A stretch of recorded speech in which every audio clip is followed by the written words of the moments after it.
Vocês acham que a nossa geração está precisando de uma resposta? Você acha que essa nação precisa de uma resposta? De alguém que faça a diferença? De alguém que mude alguma coisa? Você acha que precisa? Vou perguntar mais uma vez. Você acha que a nossa geração precisa de uma resposta? De alguém que faça a diferença? E você sabia que a resposta é você? Então diga para o seu irmão, a resposta para essa geração é você. Aí você não vai precisar responder em voz alta. Mas uma vez que a resposta para essa geração sou eu e é você, essa geração está bem? Essa geração vai passar bem? Essa geração vai fazer diferença? Se está dependendo de mim e de você, porque o Senhor usa homens, será que a nossa geração está bem? Abra sua Bíblia, lá no livro de Atos, capítulo 6.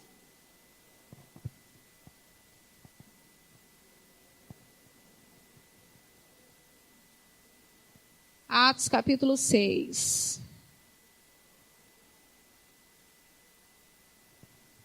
Rafa, querida, pega meus óculos ali dentro da bolsa, por favor.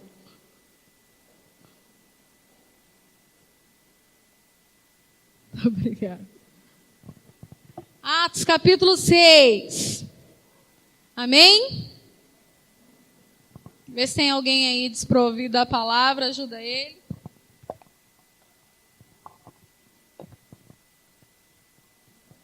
Compartilha aí, em nome de Jesus. Atos capítulo 6 diz assim: naqueles dias, crescendo o número de discípulos, os judeus de fala grega, entre eles queixaram-se dos judeus de fala hebraica, porque suas viúvas estavam sendo esquecidas na distribuição diária de alimento. Por isso, os 12 reuniram todos os discípulos e disseram: não é certo negligenciarmos o ministério da palavra de Deus a fim de servir às mesas. Irmãos, escolham entre vocês 7 homens de bom testemunho, cheios do Espírito Santo e de sabedoria. Passaremos a eles essa tarefa e nos dedicaremos à oração e ao ministério da palavra. Tal proposta agradou a todos. Então escolheram Estevão, um homem cheio de fé e do Espírito Santo.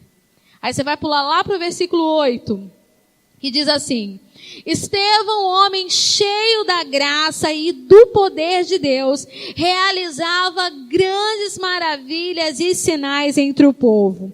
Contudo, levantou-se oposição dos membros da chamada sinagoga dos libertos, dos judeus de Cirene e de Alexandria, bem como das províncias da Cilícia e da Ásia. Esses homens começaram a discutir com Estevão, mas não podiam resistir à sabedoria e ao espírito com que ele falava. Amém?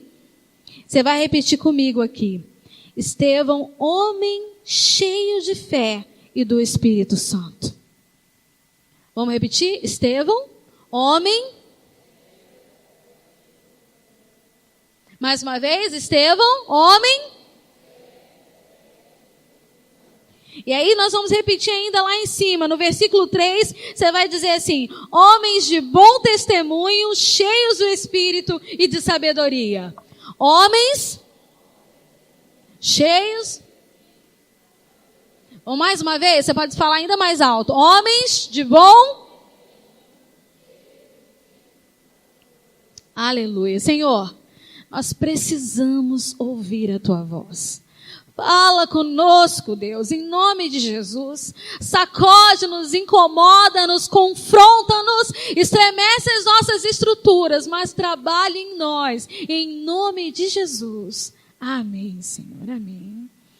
Eu orava ao Senhor, nosso tema do mês, você sabe que é refletindo a sua glória.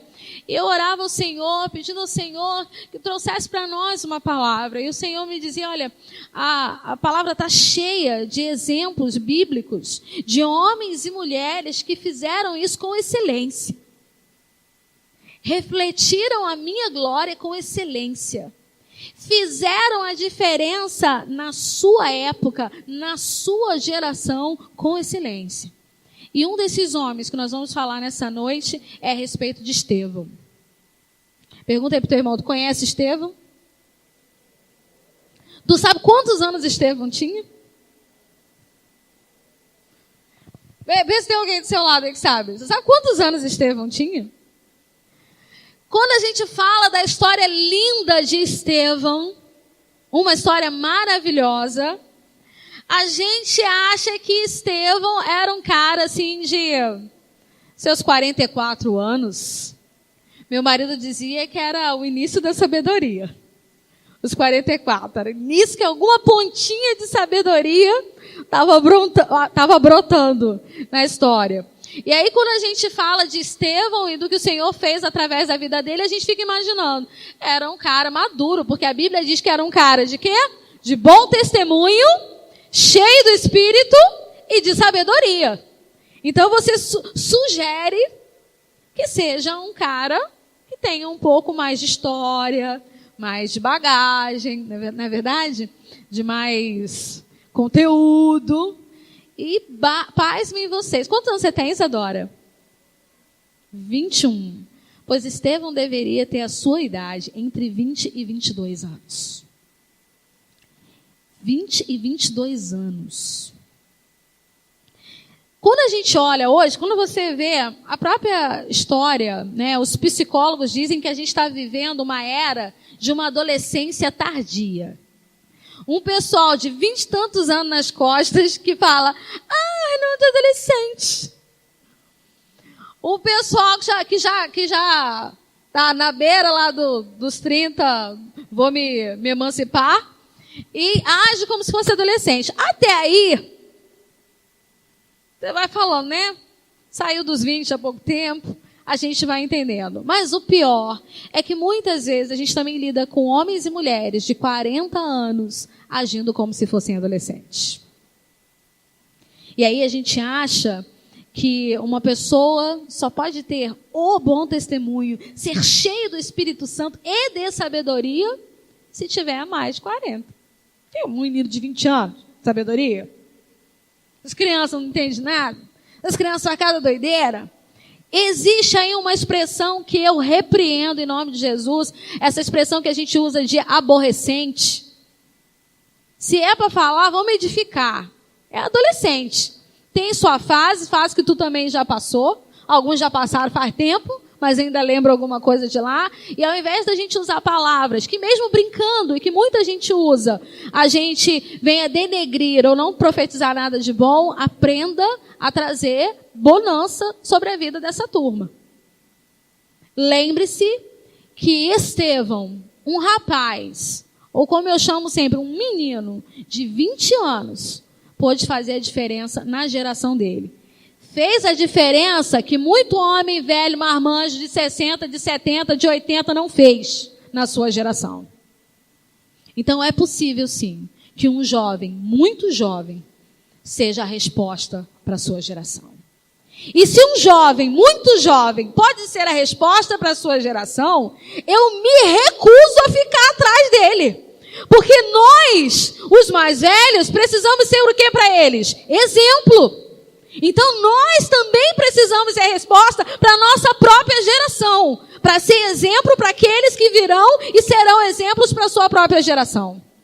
Amém? E aí o Senhor ia me mostrando algumas coisas. E diante delas, o Senhor mostrava para mim como é que foi feita a escolha de Estevão. Por que acontece? A Bíblia fala lá que os apóstolos eles estavam lidando com tudo, lidando com as orações, lidando com o ensino da palavra, visitação, a distribuição ali na vida das viúvas, para suprir a vida das viúvas, mas aconteceu que eles não estavam dando conta daquele momento ali. E aí começou porque a viúva tal está recebendo mais atenção, né? Porque fulano está sendo mais suprido que Beltrano. E eles falaram, ok, vamos orar e vamos separar uma turma que vai cuidar disso. Uma turma que vai servir a mesa, e quando a Bíblia fala de servir a mesa, é de prover a situação, né? De administrar, de servir naquela situação. E o interessante é os critérios que eles usaram para isso, para servir as viúvas. Tinham que ser homens de quê? Bom, cheios e de... Sejamos práticos. Normalmente se acha, não, é só para servir as viúvas? É só uma questão de administração, de arrumar o caixa? Qualquer um que tem uma habilidadezinha maior pode fazer isso. É, na verdade. Humanamente falando, a nossa postura é essa. E aí deram para um menino de 20 anos, com o critério de o quê? De um bom, cheio e de a responsabilidade entre ele e mais 6 para poder ficar responsável por essa área. E ele era o cara, o Estevão, ele é... Você sabia que Estevão significa em grego coroa? Coroa tem todo um significado e um simbolismo de honra. Um significado e um simbolismo de honra. Ele era um judeu que ele não foi nascido em Israel, mas ele tinha origem judaica, ele tinha sangue judeu. O coração dele estava na obra. Era um cara novo, mas era um cara comprometido com as coisas do Senhor. E quando ele foi escolhido, porque tinha bom, era cheio e de... Ele foi escolhido para assessorar ou substituir gente de peso espiritual na igreja. Era para substituir as atividades dos apóstolos. Não foi para substituir qualquer pessoa. E você sabe o que é mais interessante? É porque eles olharam para aquele menino que ainda não tinha, humanamente falando, a história e a bagagem de um homem mais velho, mas viram nele todos os critérios necessários para poderem suprir aquilo que era de responsabilidade neles. E você sabe o que é interessante? Eles viram o cara pronto para isso. Pronto. Vai ser Daniel. Eugils. Né? Eugils. Né? Vai ser Jacélio. Vai ser Caio. Às vezes alguém coloca alguma coisa na mão da gente, o Senhor usa alguém para colocar na nossa mão algo valioso, precioso. Tá ruim esse mistério aqui? Ah, tá. Algo precioso, algo de valor, e a gente fala assim, eu não sou capaz. Eu fazer isso? Eu quero que você entenda que o Senhor sempre levanta gente que já está trabalhando. Ele não chamou Estevão porque Estevão estava sentado, não. O Senhor não chamou Estevão porque era um cara que estava mais descansado, vamos botar ele para fazer. Não, ele já vinha fazendo a parte dele. Ele já podia ser visto pelos outros como um menino de bom... Vamos falar de novo? Um menino de bom, cheio e de... Não era qualquer um que estava à toa, então vamos botar esse serviço na mão dele. Deus chama gente que já está fazendo a sua obra sem precisar de status, sem precisar de título, sem precisar de rótulo. Deu para entender? Mas a gente vive numa geração esquisita pra caramba. E, aliás, isso é uma coisa que acontece muito no Brasil, o que eu vou falar agora. Eu vi esses dias uma estatística sobre isso e eu achei interessante. O Brasil é um dos 13 países do mundo onde as pessoas se preparam para casar só depois que encontram um amor.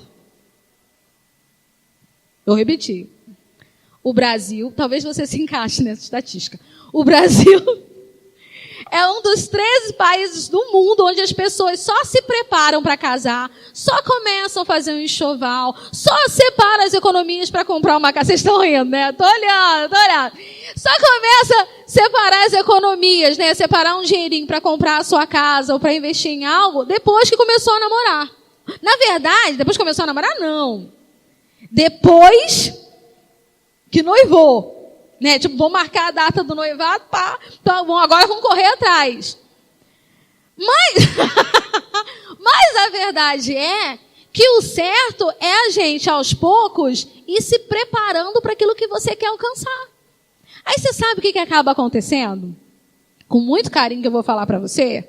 Quando você não entra nesse relacionamento, vocês estão rindo, né? Glória a Deus.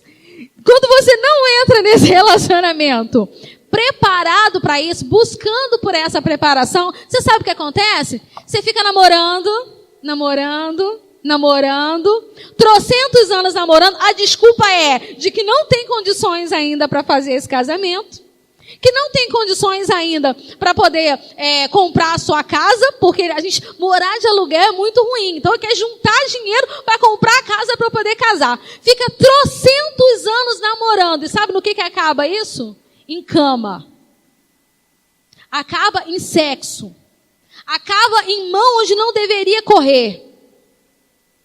E não vem me dizer com essa história de que tu é crente, essas coisas não acontecem contigo não. Porque crente tem hormônio. Os hormônios não são convertidos. Eles continuam trabalhando normalmente.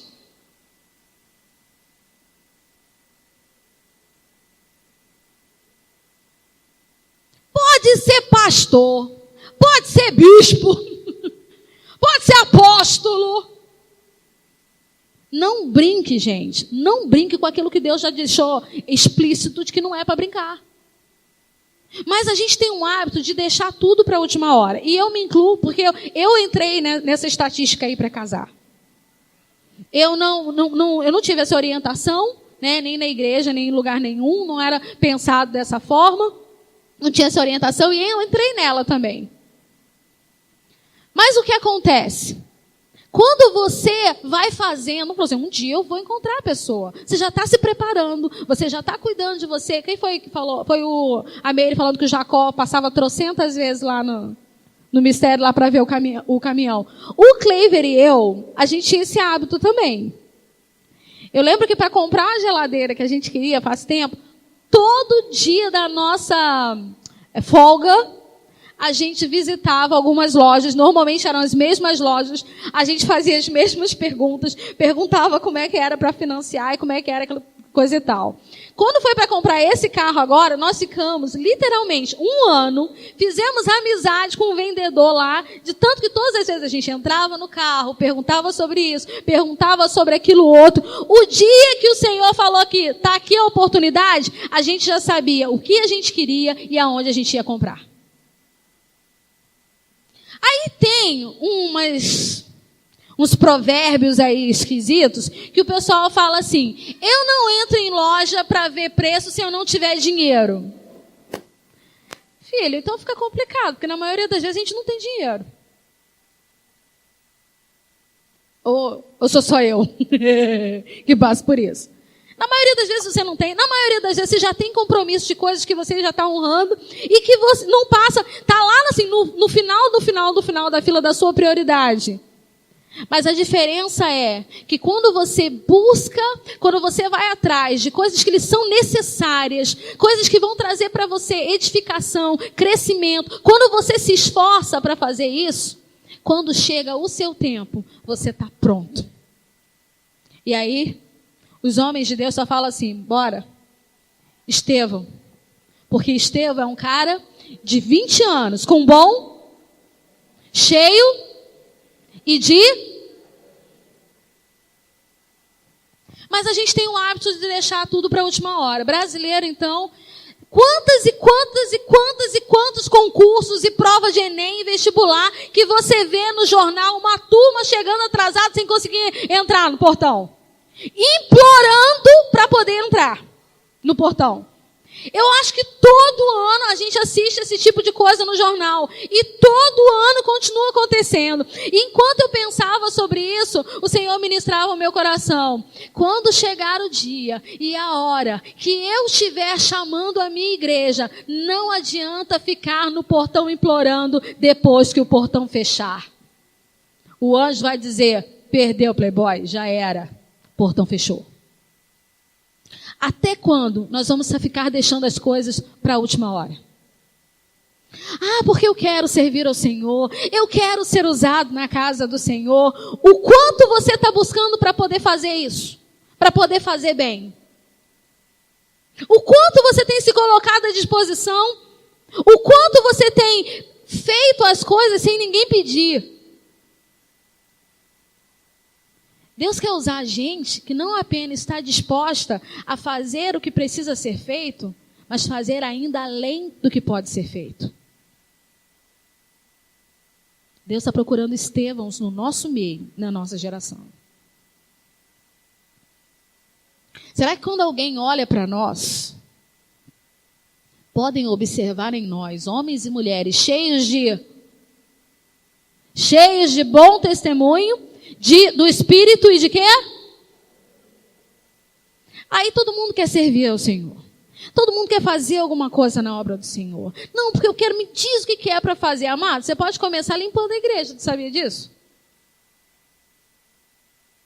Você pode começar lavando o banheiro. Mas a gente acha que isso não é servir ao Senhor.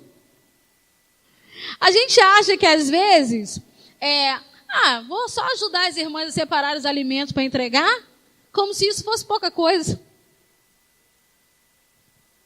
O Senhor usa pessoas que estão dispostas a fazer qualquer coisa na obra dele. São essas pessoas que o Senhor chama e usa para coisas maiores. Mas às vezes a gente não está disposto a pegar um copo que a gente deixa no chão depois do culto, por causa da água que tomou ali do lado. Porque um bagunçou, tirou a cadeira do lugar. A gente acha que é muita coisa a gente ir lá e botar a cadeira no lugar porque foi o outro que tirou do lugar. Estevão não falou assim, não. Ele poderia ter falado, não, apóstolo tal. Eu quero servir, mas eu só quero servir se for cantando, ou ministrando, ou orando, ou pregando no culto de domingo à noite. Mas no domingo de manhã, no culto que quase ninguém vem, que o número de pessoas é muito menor, eu não quero participar. Não se engane. Tem gente que pensa assim. Tem gente que acha que só o fato de ofertar na obra missionária, ele já está fazendo o trabalho dele. Amado, a obra de missões é para toda a igreja. Ofertar é mais o além. Mas falar do amor de Jesus, pregar o evangelho, é para mim e para você, não é para quem está à toa. É para todo mundo. Deus, entenda uma coisa, homens de bom testemunho, cheios do Espírito e de sabedoria, são homens que estão dispostos a fazer qualquer coisa, são mulheres que estão dispostas a fazer qualquer coisa para servir a obra do Senhor. E eu fico muito feliz quando eu vejo alguns irmãos que se voluntariam para fazer determinadas coisas, que não espera ninguém pedir, e que não precisa de título, não precisa de rótulo. Porque aquele que é chamado, ele não precisa esperar alguém dar um rótulo, dar um título para ele para começar a fazer. Ele faz, ele quer fazer. De alguma forma ele quer fazer. Às vezes ele não sabe bem como fazer, mas ele quer tanto fazer que ele vai atrás e fala, olha, eu estava pensando nisso, o que você acha? E às vezes na caminhada, para aquele momento, não seria nem a melhor opção. Mas a pessoa é tão desejosa de fazer, que Deus para ele mesmo vai abrindo outros horizontes. Mas a gente tem o hábito de não querer estar pronto para nada. Quer ver uma coisa? Pensa comigo. Domingo de manhã é momento para quê? Não responde não, tá? Você vai que você escandaliza o irmão que está do lado aí. Domingo de manhã, quando você pensa no domingo de manhã, o que lhe vem à mente? Eu trabalhei a semana inteira, levanto todos os dias de manhã cedinho. O domingo é o único dia que eu tenho para poder dormir até mais tarde, ou para poder arrumar a casa, ou para poder lavar uma roupa, ou para poder passar uma roupa, não é verdade? Eu vou dormir até mais tarde. E quais são os outros dias da semana que você tem para estudar a palavra? Quais são os outros dias da semana que você tem para que uma pessoa esteja à sua disposição para tirar as suas dúvidas a respeito da palavra? Mas a gente quer servir, mas não quer pagar o preço de estar preparado para fazer a obra do Senhor. Amado, qualquer coisa que você se coloque à disposição para fazer, sem querer pagar o preço pela obra do Senhor, não é serviço. É para inglês ver. É para mostrar que está fazendo alguma coisa. Só que com Estevão, Aí talvez você fala assim, diz, mas Estevão não era casado. Estevão não tinha filho, né?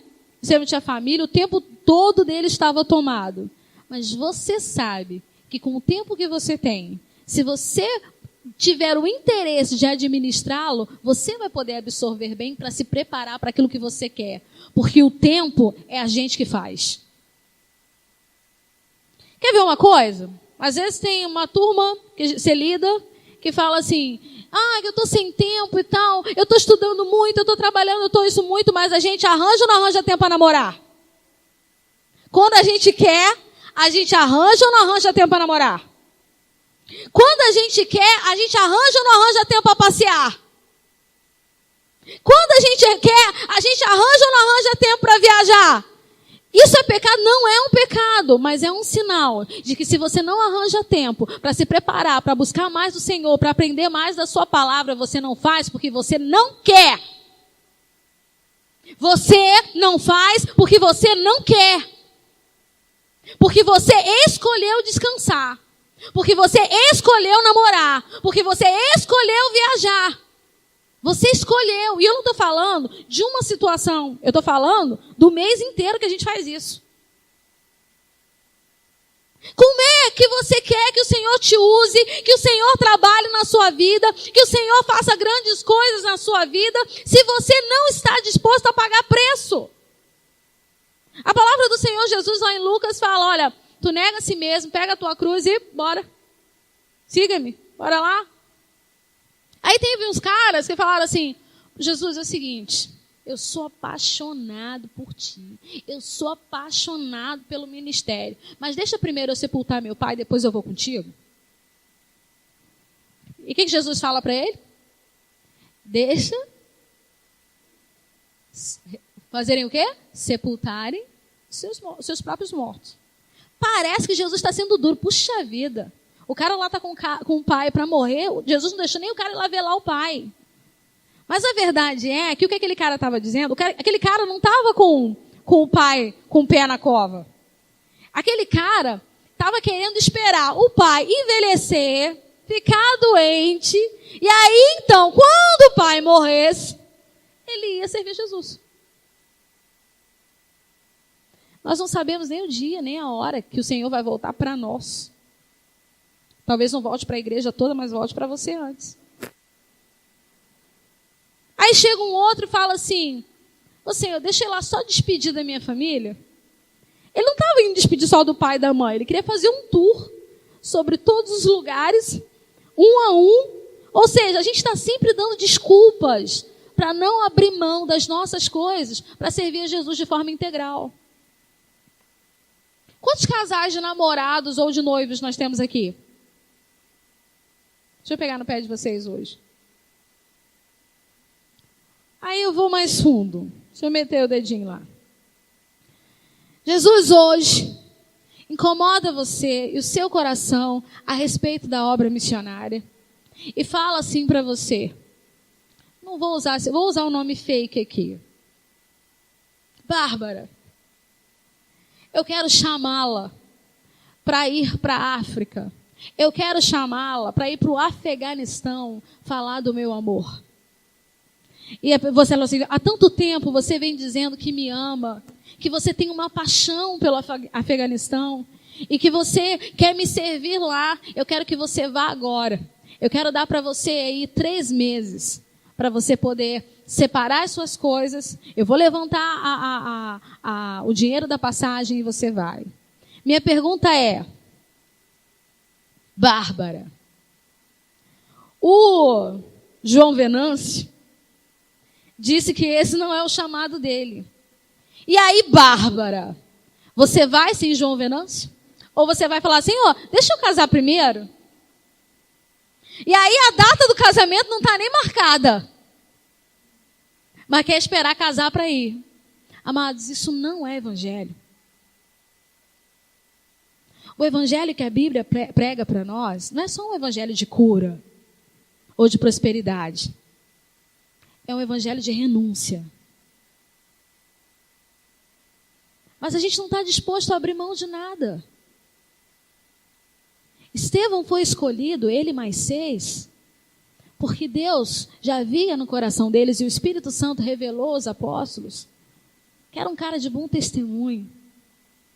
E por ser cheio do Espírito Santo, estava disposto a abrir mão de qualquer coisa para, com sabedoria, fazer a obra do Senhor.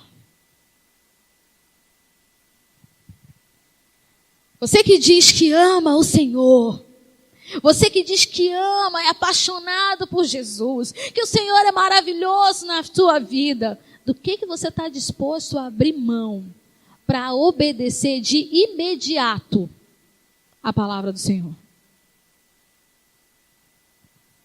A gente quer servir, às vezes, também no Afeganistão, mas dentro de casa não quer servir ninguém. Dentro de casa não quer lavar a louça. E isso não é só para mulher, não. Estou falando para homem também. Quer servir na Indonésia, mas dentro de casa não quer arrumar uma cama. Não pode tirar um sapato que o outro colocou ali no lugar.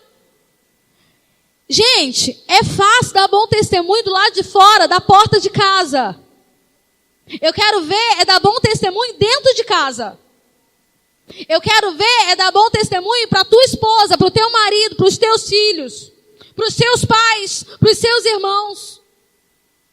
O Estevão, que a Bíblia está dizendo aqui, quando fala de um cara de bom testemunho, não é aquele que tem uma boa fachada do lado de fora. É um cara legal no serviço. Nossa, que cara legal, que cara bacana. Eles o conheciam, eles sabiam quem ele era. E aí, enquanto o Senhor ia me dizendo essas coisas, ele falava assim, olha, a sua geração está do jeito que está, porque está faltando Estevão. E ele falava para mim. Está faltando gente de bom, cheio e de... Fala sério, às vezes não rola uma preguiça para repetir? Eu tô falando sério. Aí tem uns irmãozinhos, não tô dizendo que é daqui não, né? Nem sei se é daqui, mas eu já vi pelo Face, o pessoal postar assim, que o pessoal odeia a hora que tem que dizer, fala assim, pergunta pro seu irmão, abraça o seu irmão, rapaz, tu não faz isso a semana inteira, tu não pode fazer 1 minuto na hora do culto? Opa, sinto o Espírito Santo falando. Tocando corações. Aí se você reclama de repetir uma frase ou de falar com o irmão do lado naquela hora, você vai abrir mão das suas vontades para servir o Senhor? Mentira nossa, gente. Mentira nossa. Se você fica incomodado com uma palavra dessa, porque você fala assim, meu Deus, queria tanto ouvir uma palavra aqui de transformação para a minha vida, receber uma palavra profética sobre o problema que eu estou vivendo nessa noite. Eu quero dizer para você que a resposta da sua oração é você mesmo. Se você muda de comportamento, se você muda de vida, você muda a sua própria vida. Se você deixa Deus usar você, se você deixa Deus quebrantar o seu coração, você se torna a sua própria resposta de oração. Mas é tão chato ter que ficar repetindo. Eu tenho que levantar, eu tenho que orar com 2 irmãos, eu tenho que sair do meu lugar. Eu tenho que sair do meu lugar, orar com uma pessoa que eu não conheço. Eu não estou todo dia. Amado, se eu sou incapaz de fazer uma coisa dessa, eu sou incapaz de fazer qualquer outra coisa para o Senhor, que dirá com excelência. E enquanto o Senhor ministrava para mim a respeito disso, uma outra coisa que ele dizia é o seguinte. Lá no versículo, abre lá, no versículo 8.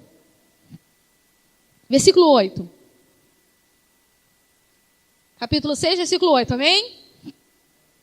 Estevão, homem cheio da graça e do poder de Deus, realizava grandes maravilhas e sinais entre o povo.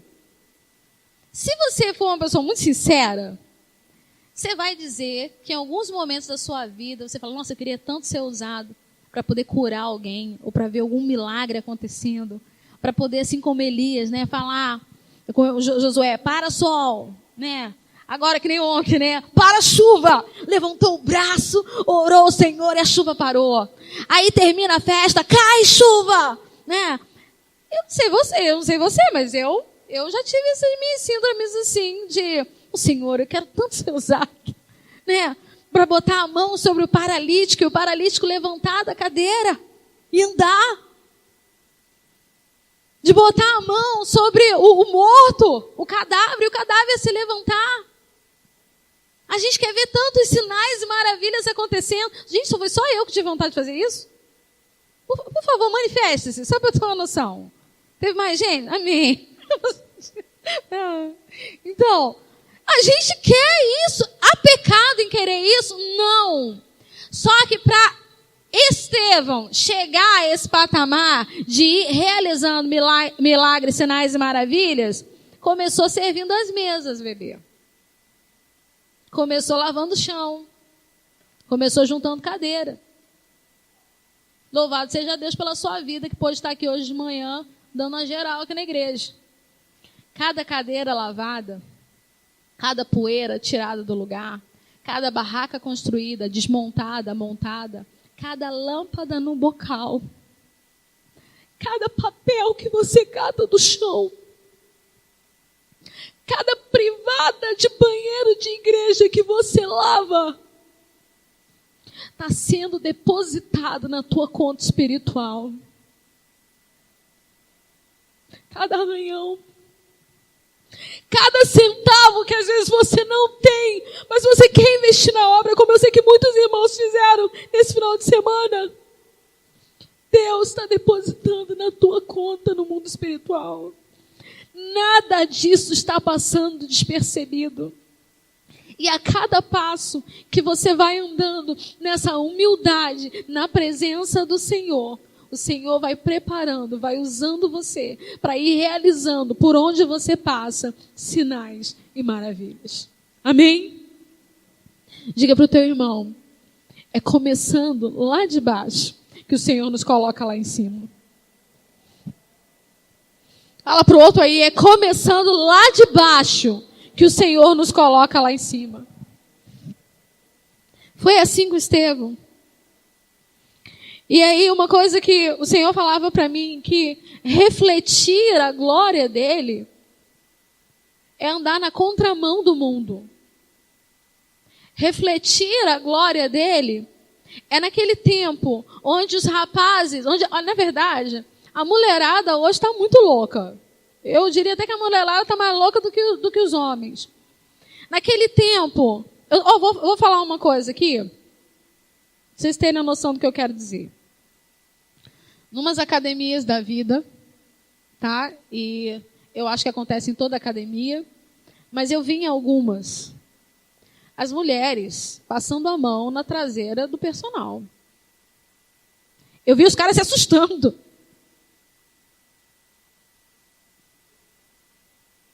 Nessa geração, onde que se prega que a mulherada tem que pegar geral, e que a mulherada tem que liberar geral, refletir a glória do Senhor é ficar o tempo necessário sem dar um beijo na boca até entender de que aquele é o homem, de que aquela é a mulher que o Senhor separou para você se casar com ela.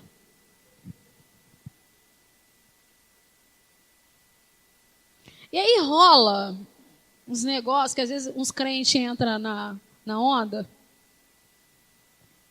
de dizer que a boca tá cheia de teia de aranha, que tá isso, que tá aquilo outro, que não vê a hora, né? Que não vê a hora de limpar isso, de limpar aquilo outro. Amado, você precisa pensar assim: eu estou guardando aquilo que o Senhor me deu de valioso para um momento maravilhoso que Ele está separando para mim. Refletir a glória do Senhor é tomar uma atitude completamente diferente num mundo que está completamente perdido. Refletir a glória do Senhor é nessa época de eleição, enquanto os políticos aí estão oferecendo aí dinheiro para você votar nele, ou para fazer uma propaganda sem vergonha e enganosa, que você sabe que aquilo não é nem trabalho, você sabe disso. Tu trabalha pro cara e tu nem vota no cara. Pensa comigo. Tu vai distribuir folheto porque é um trabalho, mas você mesmo não votaria nele. Faz sentido isso, gente? refletir a glória do Senhor é mesmo você precisando desse bendito 100, 200, 50 conto que seja. Você falar, eu não confio nessa praga, eu não confio nesse miserável, ele é todo sujo, ele é todo errado, eu vou ficar sem esse dinheiro. Mas eu não vou deixar entender que é um homem que presta, que é um homem que pode assumir a minha prefeitura ou a Câmara de Vereadores só para poder ficar com esse dinheiro. Isso é refletir a glória do Senhor, amado. Isso é refletir a glória do Senhor. É fazer diferença. É andar na contramão daquilo que o mundo prega. A igreja do Senhor precisa disso. Eu me envergonho de ver púlpitos lotados de políticos fazendo propaganda. Eu me envergonho de ver gente que ao mesmo tempo que vai lá servir ao diabo, fazer oferenda para diabo, tem espaço no lugar sagrado da igreja para poder falar das suas intenções na política. Eu me envergonho. E às vezes a igreja, e eu estou generalizando, aplaude. A culpa é nossa. Porque eu e você não estamos refletindo a glória do Senhor como deveríamos. Porque se nós estivéssemos refletindo a glória do Senhor como deveríamos, esse espaço não seria dele. Ele ia ter que provar com as atitudes do dia a dia dele o que realmente o Senhor está fazendo na vida dele. Porque Estevão, um menino de 20 anos, não precisou fazer propaganda política para galgar um cargo mais alto. Diante dos homens de Deus, bastava que ele tivesse um bom, fosse cheio e de... E para terminar, você sabe que a história de Estevão termina de uma maneira muito interessante. Ainda ali no capítulo 6, você vai ouvir dizer que o cara sofreu oposição. Aliás, todos aqueles que querem refletir de fato a glória do Senhor, eles vão sofrer oposição de alguma forma. Meu amado, minha amada, se você não está sofrendo oposição de forma nenhuma, alguma coisa é errada. Se tu tá bem na foto com todo mundo, alguma coisa está errada. Sabe aquela coisa de que alguém às vezes vem falar para você, porque... eu vou votar em fulano de tal é gente boa, não sei o que, não é? Porque o cara é bom, o cara fez isso, aquele fez... Não, você não acha? Você, para não entrar, em confronto, não entrar no mal-estar com a pessoa, você fica quieta e você aceita o que o outro falou. Você está concordando com ele. Você não quer sofrer oposição. Talvez você esteja precisando de um emprego. Às vezes é aquele cara, teu amigo, que se o outro entra, vai te colocar lá na parada para tu arranjar um emprego. Aí tu fica na tua. Que é para tu não correr o risco de perder essa bocada. Todos aqueles que querem refletir a glória do Senhor, querem se entregar de forma real, como a Bíblia ensina, vai sofrer oposição. Aí sabe o que aconteceu? Fizeram uma fofocaiada lá, armaram uma situação. E enquanto Estevão pregava sobre tudo de errado que estava acontecendo no meio do povo, ele foi apedrejado. E a Bíblia fala que enquanto aquele rapaz estava sendo apedrejado, ele orava pela vida de quem estava apedrejando ele. E às vezes, eu e você, levamos algumas pedradas no dia a dia. Às vezes as pessoas que você mais ama. Ou às vezes aquelas pessoas que você tinha tanta expectativa sobre a vida delas. E sabe o que a gente faz? A gente xinga. A gente fala, pesa a mão, Senhor. Quebra os queixos. Comigo não, porque eu não sou capaz de Satanás. E a Bíblia fala que enquanto aquele homem, aquele rapaz de 20 anos ia sendo apedrejado, ele olhava para o céu. E a Bíblia diz que ele tinha um rosto angelical. E você sabe o que é triste? É que a gente leva umas pedradas no dia a dia e a gente amarra a cara para o mundo. Caio não tem nada a ver com meus problemas. É o primeiro que apareceu, eu descasco em cima dele. Rogério não tinha nada a ver com o problema lá do supermercado, do pessoal que me vendeu um negócio estragado. Mas ele era o primeiro que estava na minha frente. Eu sento o pau em cima dele. Refletir a glória do Senhor, amado. É no momento em que as pedras vêm, e as pedras vêm para todo mundo que quer andar de forma correta na presença do Senhor, é entender que o seu chamado não é aqui, não termina aqui. A Bíblia diz que enquanto ele era apedrejado e orava por aqueles que detonavam com ele, ele olhou para o céu e ele viu os céus abertos. Só quem consegue ver quem o Senhor é e o ver em sua glória, em sua plenitude e em sua majestade, é gente que escolheu, ao invés de refletir o ódio, a mágoa e a falta de perdão, escolheu refletir perdão. E é interessante, porque foi exatamente o que aconteceu com Jesus na cruz. Que enquanto estava sendo crucificado, ele disse: Pai, perdoa. Eles não sabem o que estão fazendo. Mas a gente esbraveja quando alguém fala alguma coisa pra gente. A gente dá até na cara se for necessário. A gente esquece que existe alguém que morreu pela gente e que tem nos ensinado a palavra. A gente parte pra cima. A gente quer mostrar que a gente não é menor do que ninguém. Não vai falar alto comigo, não. Não vai me tratar desse jeito, não. Amado, de bom testemunho, cheio do Espírito e de sabedoria, você aprende a orar. Você aprende a perdoar. Você aprende a se entregar por aqui. Porque tudo que Estevão fez foi dar a vida, refletindo o amor de Jesus, independente do que pudesse acontecer com ele.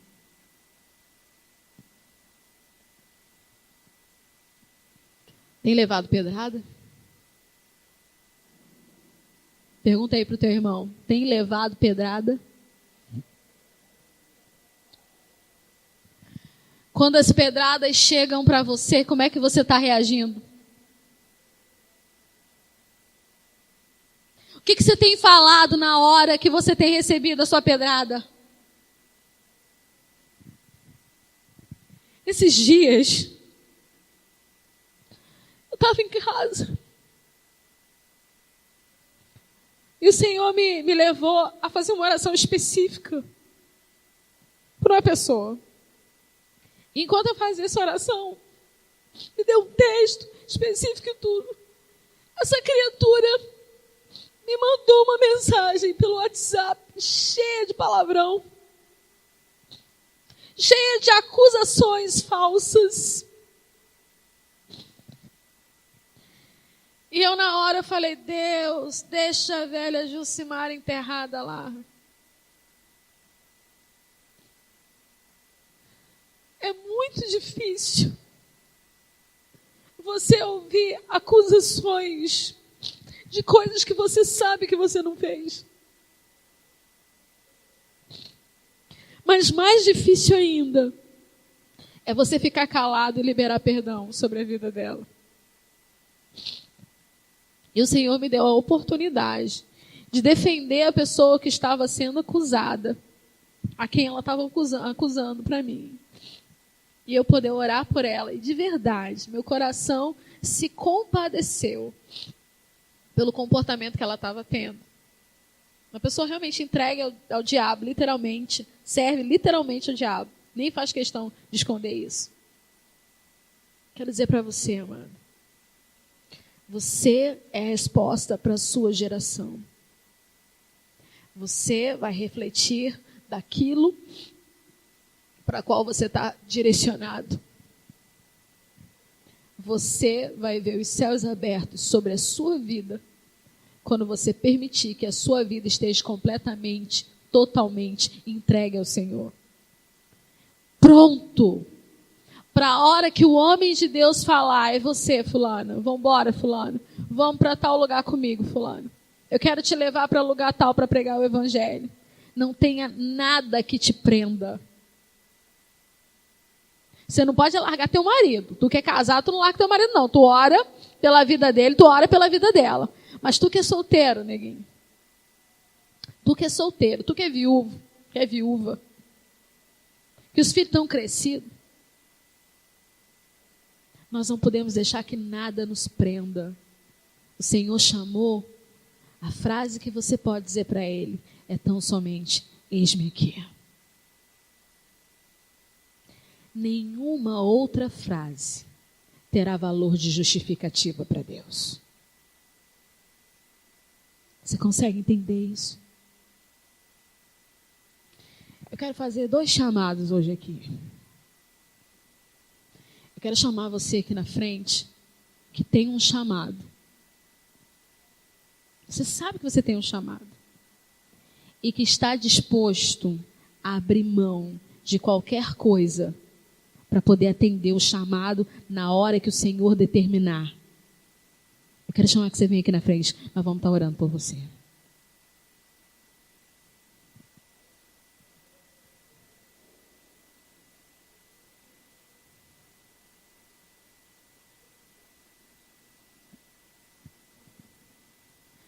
Eu não sou de fazer comentário em Facebook, não.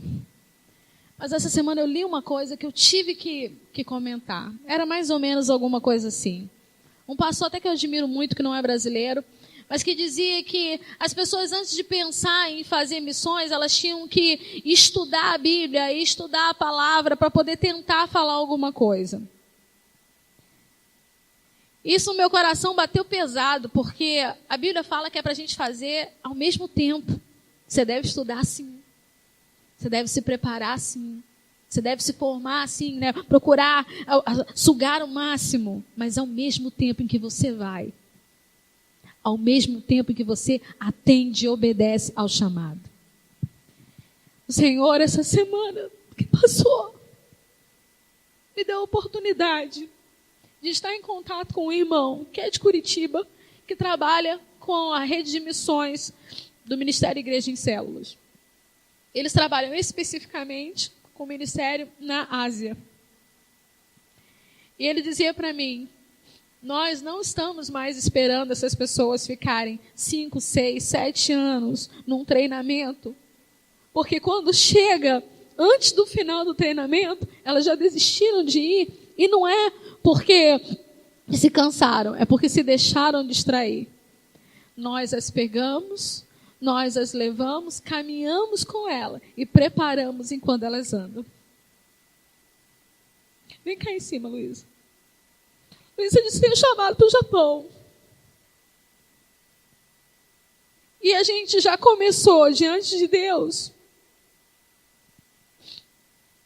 a alinhavar diante do Senhor com esse ministério. Mês que vem vai estar vindo uma missionária da Turquia. Ela vai estar vindo até para a Igreja Batista Sião, mas vai estar conosco aqui também para alargar essa fronteira na Ásia. Eu falei: tá de pé aquele mistério que tu falou um tempo atrás. Porque se o pronto não for para agora, não está pronto nunca, gente. Se você não estiver disposto a abrir mão no agora, você não está pronto nunca. E eu quero dizer para você que essa igreja que um dia se comprometeu e usou o lema do Tocantins aos confins, nós vamos espalhar por esse mundo afora o maior número de missionários possíveis para alcançar nação por nação, em nome de Jesus. Você pode aplaudir ao Senhor?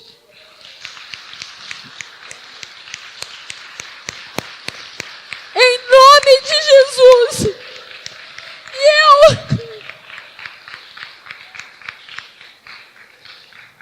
eu vou repetir para vocês o que o seu pastor dizia. nós vamos enviar. E nós vamos levá-los até lá. E nós vamos sustentar vocês. Como? Não sei. Eu sei que os recursos virão, porque o Senhor sempre abre as portas do céu, as comportas do céu, quando nós damos os nossos passos. E eu vou fazer um outro chamado de vocês que estão aqui. Você que quer largar de pronto, quer dizer assim, Gilson, hoje, eu estou pronta hoje, eu quero ir hoje. Se surgir a oportunidade, agora, eu quero ir agora. Eu estou determinado a ir agora, disposto a ir agora, abrir mão do que tiver que abrir para ir agora. Eu quero pedir para você que você venha aqui em cima.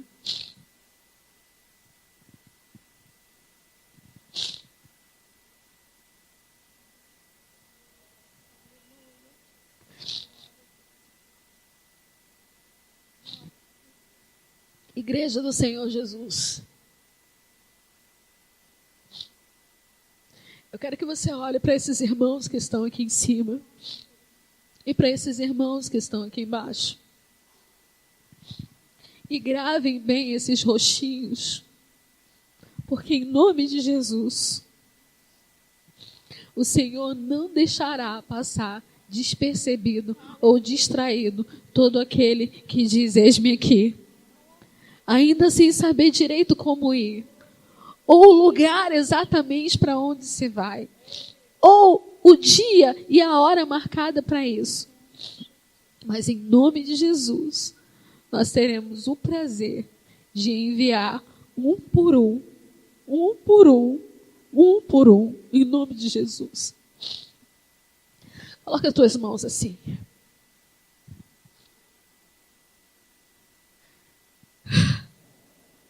Senhor, a tua palavra diz que somos nós a resposta para essa geração.